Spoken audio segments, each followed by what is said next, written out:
નવસારીના જલાલપોર તાલુકાના મંદિર ગામ નજીક કલ્યાણ રોડ પર આવેલી જૂલી ચેરિટેબલ ટ્રસ્ટ દ્વારા ચલાવવામાં આવતું ડોગ સેન્ટર ગુજરાતનું સૌથી મોટું સેન્ટર છે। 8 વીઘા જમીનમાં તૈયાર કરાયેલું ડોગ સેન્ટર 1200 શ્વાનની તબીબી સારવારથી માંડીને તેમને સાજા કરવા સુધીની કેપેસિટી ધરાવતું કદાચ રાજ્યનું પ્રથમ નિઃશુલ્ક સેન્ટર ગણવામાં આવી રહ્યું છે। નમસ્કાર મિત્રો, હું Julie charitable ટ્રસ્ટનો president Vinodbhai Delvadiya. અમારું જુલી ચેરિટેબલ ટ્રસ્ટ બીમાર અને ઈજાગ્રસ્ત સ્ટ્રીટ ડોગ છે, જે શેરીના રખડતા કૂતરાઓ હોય છે, તેની સારવારનું કામ કરે છે।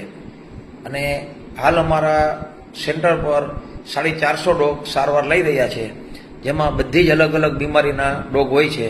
કોઈ કેન્સરથી પીડિત છે, કોઈ આંધળા છે, કોઈ પગ તૂટેલા છે, કોઈને કાનમાં મોટા જખમ પડી ગયેલા છે, કોઈને પેરાલિસિસ કોઈ થઈ ગયેલા છે, કોઈ ફંગસવાળા છે, કોઈ સ્કિન પ્રોબ્લેમવાળા છે। મતલબ બધી જ પ્રકારની જે બીમારી અલગ અલગ હોતી હોય છે, તેના બધા જ ડોગ અલગ અલગ સારવાર લઈ રહ્યા છે। અને બધા જ ડોગ માટેના અલગ અલગ રાખવાની વ્યવસ્થા કરેલી છે।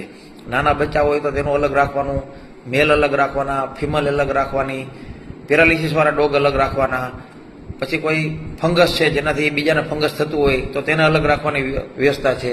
પછી કોઈ ડોગ એવા હિંસક હોય કે જે બીજાને ઇન્જર કરતા હોય છે, તેને પણ અમે અલગ રાખી છીએ।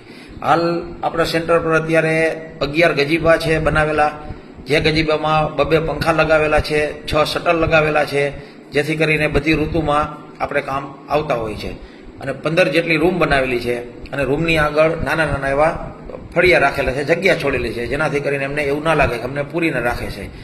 તો બધા જ ડોગને સવારથી બપોર લગીમાં ડ્રેસિંગ કરવાનું કામ, દવાખાને બતાવવાનું કામ, બાટલા ચડાવવાના, લોહીના રિપોર્ટ કરાવવાના, દવા પીવડાવવાનું, પાટાપિંડી કરવાનું, તે બધું જ કામ સવારથી બપોર લગીમાં થઈ જાય છે। અને બપોરે બધા ડોગને જમાડવાનું કામ ચાલુ કરે છે।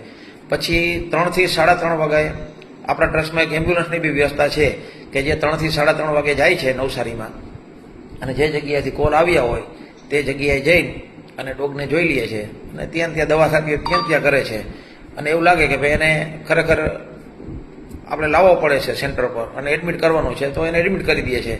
પછી તે 1 મહિને સારો થાય, 2 મહિને થાય કે 3 મહિને થાય, એ જ્યારે કમ્પ્લીટ સારો થાય ત્યારે જ એને પછી પાછો તે જ જગ્યા સ્થળેથી લાવ્યો હોય ત્યાં જ પાછા મૂકવામાં આવે છે।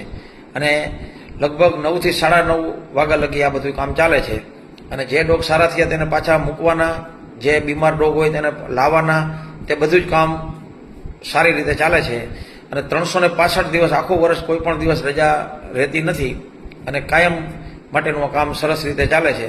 અને જેટલા સેવાભાવી માણસો બીજા છે, જે નવસારીથી બહારના છે, વિયારા છે, વલસાડ છે, વાપી છે, સુરત છે, અમદાવાદ, બરોડા, ભરૂચ, બધી જગ્યાએથી ડોગ મૂકવા માટે આવે છે। અને એ લોકો મૂકી જાય છે, અને સારવાર થઈને સારું થઈ જાય એટલે એ લોકો પાછા લઈ જાય છે। અને હાલ અમારા ટ્રસ્ટમાં 10 લેડી સ્ટાફ અને 10 જેન્ટ્સનો સ્ટાફ છે, તે સવારથી સાંજ લગી કામ ચાલુ રાખે છે। ઓકે, ધન્યવાદ।